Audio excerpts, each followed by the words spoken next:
Hey guys, how you doing? I'm going to do a review of the Ozark Trail ultralight, one person, backpacking tent in full rainfly. Mouthful. Anyway, I'm going to do an overnighter out here tonight and tell you what I thought of it. You know, I love hammock camping, but I want to look at getting back into tent camping as another aspect or another way of enjoying my bushcrafting and camping. Sometimes it's nice just to come out and throw a tent up, crawl inside. Yeah, hammock camping can be set up very quickly and easily, but you know, when skeeters are heavy and stuff like that, it is nice just to crawl in a tent.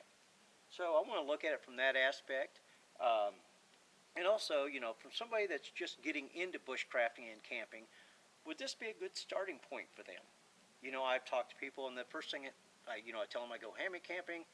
And they go with the spiders and the snakes and the mosquitoes, and I think this would be a good starting spot for somebody that wants to do it, but that kind of stuff bothers them. So my very first initial thought of the tent when I first got it was, my God, how big is it? It came in a box, about like so, and you know, I was expecting a smaller box for a single man, lightweight tent. So the box kind of made me question what I had bought before I even opened it. And then once I opened the box, I saw the size of the tent, which you see can take up a pretty good footprint in your pack. And I packed it away the way it comes from the factory. And I guess there are ways to modify it down to make it smaller, and I'm going to look at that after we set it up and put it back together, put it back into the pack. But this is the way it comes. Your poles are in there, your tent stakes. 10 to 1 the tent stakes are going to go. I'm in the woods, I can make tent stakes. I'm probably going to pull the poles out and carry them on the side of my pack. Let's set it up and see what it looks like.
Setup wasn't too bad. You know, I took my time, followed the instructions. There are some parts on the back. You have one center connection. Let me show you that. When you're setting the tent up, you have one grommet for a tent stake. On the ends, it just has some clips. And at first that's a bit confusing why there's clips.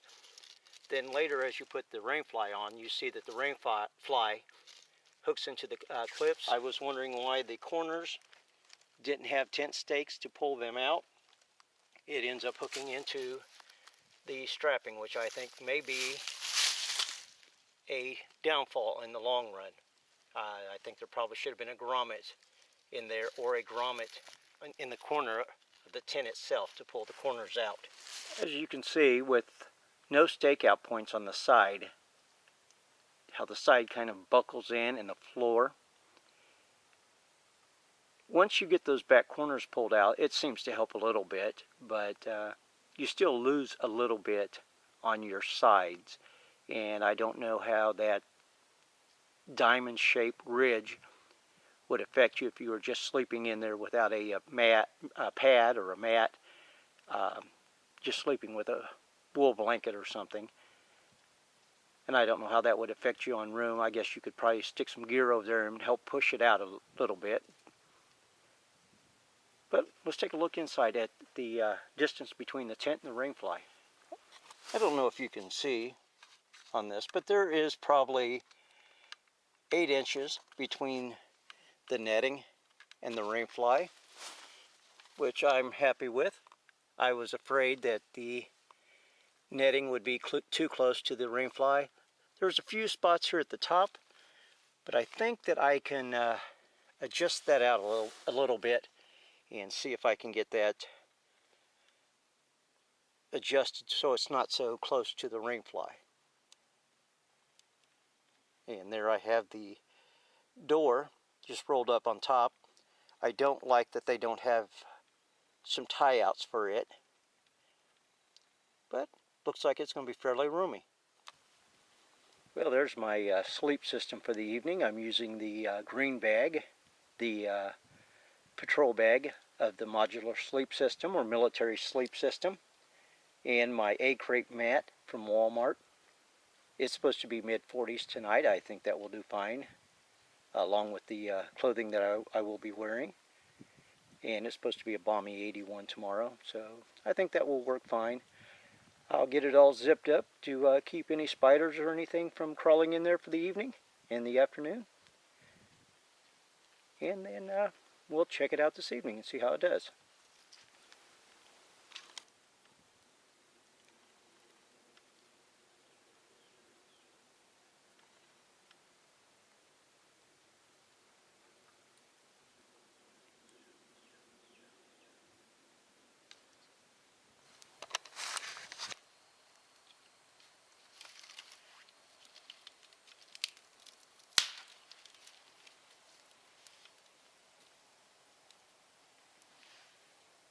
This is what it's all about right here.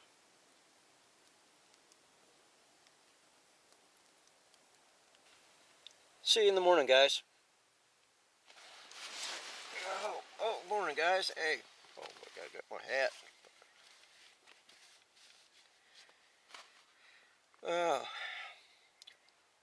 First night in the ultralight one-man backpacking tent in full fly.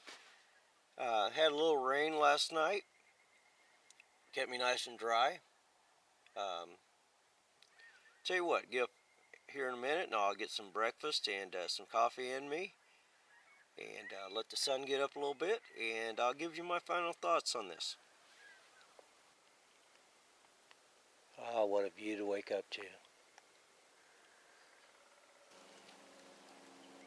Well, my first night in the Ozark Trail, ultralight hammock, not enough coffee, tent. Anyway, I know the first thought you guys are going to ask is, did I feel crowded? Well, first off, as a disclaimer, I'm not very tall. So, but at any point during the night, I did not feel crowded. Seemed to have plenty of room. I had room for my clothing that I'd wore the night before, my shoes, just extra gear, flashlights, stuff like that. So I never felt crowded once in the tent. I would say somebody of medium height, up to 6 foot even, would probably feel all right in this tent. I think if you're pushing that, you might feel a little crowded in lengthwise. Widthwise, again, I had plenty of room, and I think most people would. I think if you're a larger person, you may start to feel crowded, but it wasn't bad. I think you would still be able to sleep in there comfortably without any issues of, feeling closed in, unless you're claustrophobic. But one of the things I did like is last night I got a little bit of rain, and I had left my pack out on the tree hanger there, and I brought it in, and it fit beautifully under the vestibule there. I threw my poncho liner down, or my poncho I should say, and the pack fit perfectly. So that's a plus right there. I was afraid there wasn't enough room. So with that, I'm over what I've said so far. I'm pretty much pleased with the tent. There are a few flaws though that I'd like to show you that I think they need to look at redesigning this. Okay, a couple of issues I noticed with the door.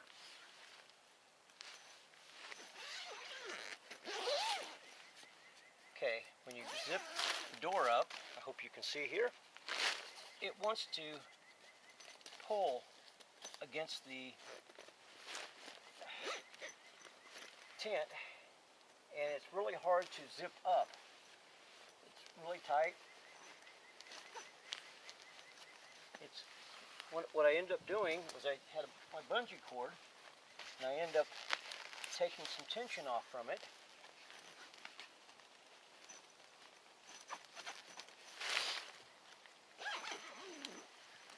And zipped it up that way. Part of the night I had it across here, which made it a lot easier to zip up. But next time I'm going to try to maneuver my frame in a little bit and see if that takes some tension off that zipper. I think it's a bit tight on that zipper. And along with that, when you unzip the door itself, on the inner door, it's kind of the same issue. It's tight getting zipped back together with the door closed, so you almost have to unzip it, zip the inner door shut first, and then zip it back together. And it is really tight. Inside there's nothing to grab a hold of to give you that tension, or release of tension. The other thing I noticed is once you unzip the front door, there's no tie-outs, there's no drawstrings or anything, so you can flip it up inside of your rain fly. I don't know if you can see that. Let me move you up here. But I take and I tuck it up inside here. But it would be a lot nicer if they had some ties on that. Show you a couple other flaws I've seen. Besides the lack of grommets on the back, as I said, you attach a buckle from the tent corner to the ring fly, and then the webbing has a loop that you stick your tent stake into. I think that's going to be a weak point. I would rather have seen a grommet of some sort there pulling out the corners of the tent or the ring fly.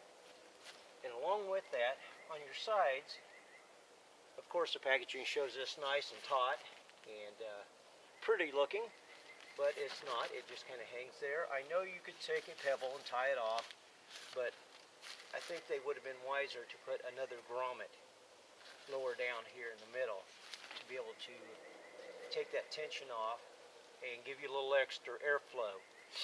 I didn't really find a issue with the airflow last night because, you know, it was only in the mid-40s, but I think in the summertime that would be nice to be able to pull that out and get a little extra airflow, and it still wouldn't affect rain and stuff like that if it rained. But I think that's a flaw they need to consider fixing along with the door. Alright, we're going to look at the pack out here. As I said, when I first got it, I was a little disappointed at the size that the tent came in, and of course it had the frame, stakes, everything in its package.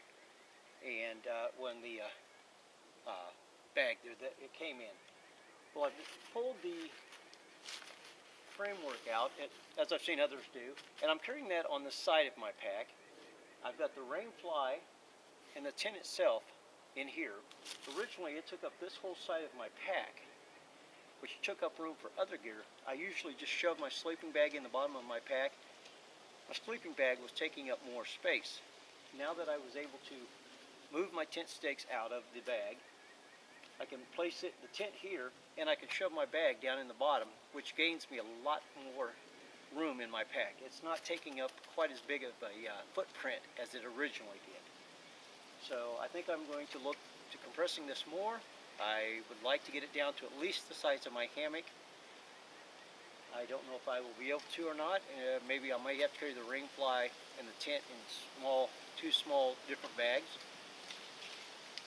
But that's looking at the pack out, or an option to the pack out for taking less space in your backpack.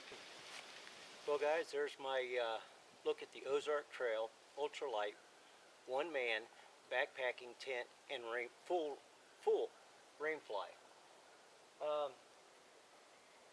Yeah, there was a few flaws. Definitely I wanted to get away from size as far as what I carried at hammock camping. I see the repacking will help a lot versus trying to carry it with the poles and everything in the bag. You know, putting the poles on the side of my pack and the tent itself inside. But am I pleased with it? Yeah, I think I am. I mean, for 50 bucks, it is, you get what you pay for. I think if well treated and taken care of, it would last you a while. I think you'd want to make sure and put down a ground cloth, stuff like that. And you know, I think it'd be a good starter for somebody just getting into bushcrafting, somebody that doesn't want to try the hammock camping or don't think they would be good at hammock camping and definitely do not want to sleep on the ground. I think this would be a good introduction into that style of camping. Guys, thanks for watching.